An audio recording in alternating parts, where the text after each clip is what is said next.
evening of Thursday, March 18th. I was upstairs on the computer emailing people for work-related stuff, and when I finally got to a good stopping place, I went downstairs where Caitlin was watching TV, and I wanted to see if he wanted to watch an episode of one of the shows we watched together on Netflix. He had just finished an episode of, I think, NCIS. But it was about 11 p.m. He felt pretty tired and he said he just wanted to go to sleep. So I'm like, well, that makes sense. It's 11 p.m. Makes sense to go to sleep.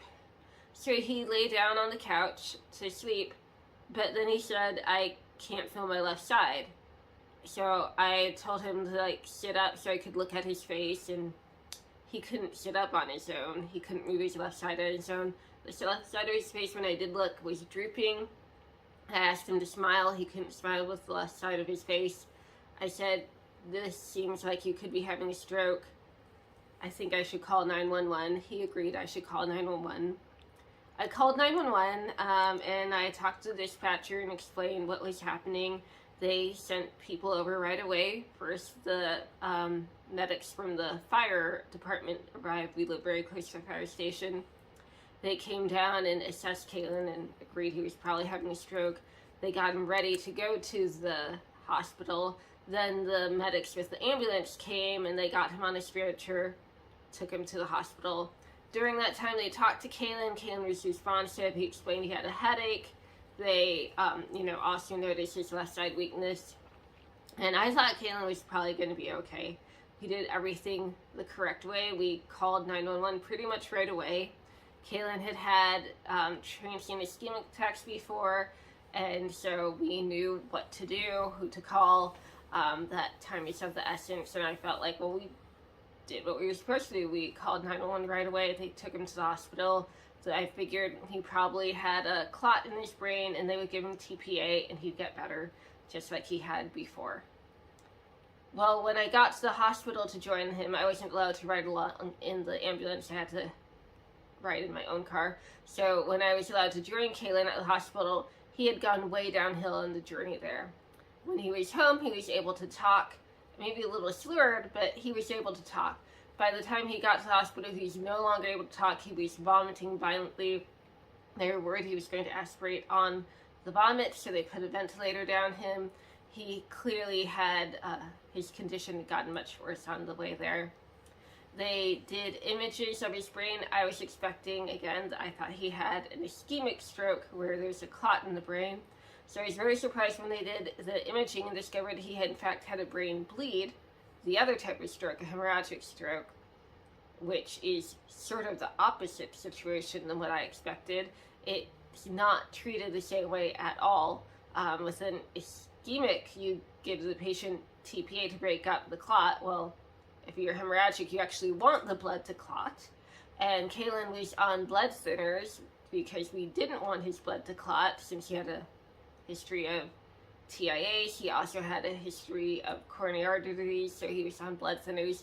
And that meant that his brain bleed was very hard to treat because his blood was not inclined to clot very easily.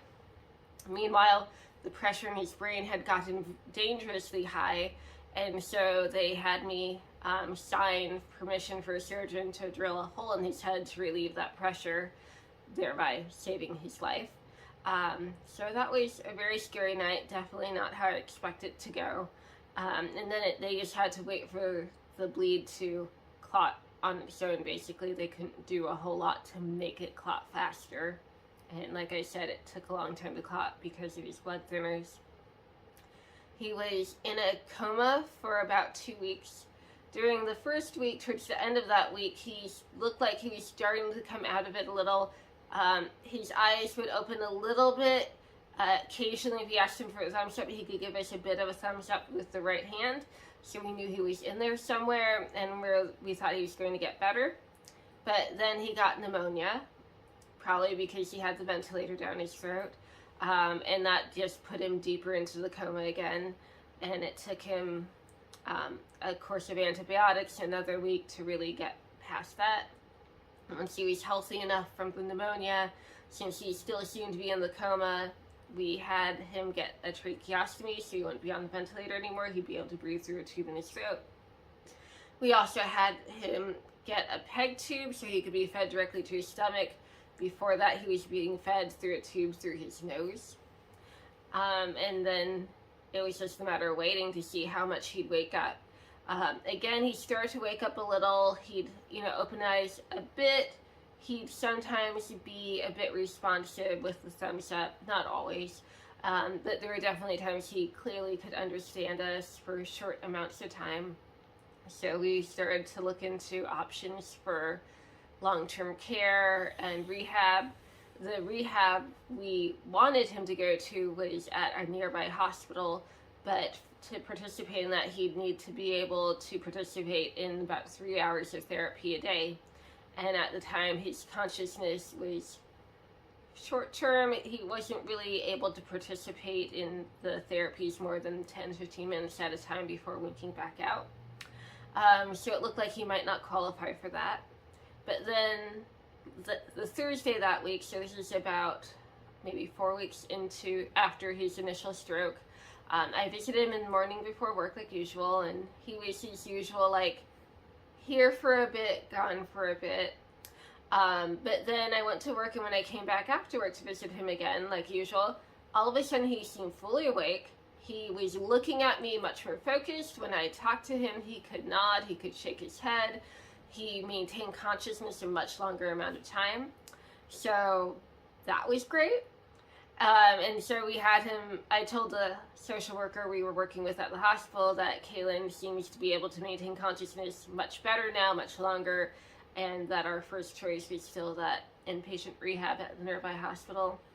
So they had Kaylin evaluated by like a speech therapist, occupational, physical therapist, and they agreed that Kaylin would be able to participate in 3 hours of therapy a day now. So he was then transferred to that hospital to start inpatient therapy. Well, in inpatient therapy, they asked me his goals because he couldn't communicate, and I said, well, I don't know, but I would say his first goal should be communication so that then he can give you his own goals and you're not just relying on me. And so we really concentrated with the speech therapist on that. After he established communication, Kaylin then said his top priority was to be able to eat and drink. He especially wanted diet soda. And then as therapy went on, later on he decided his biggest goal was walking.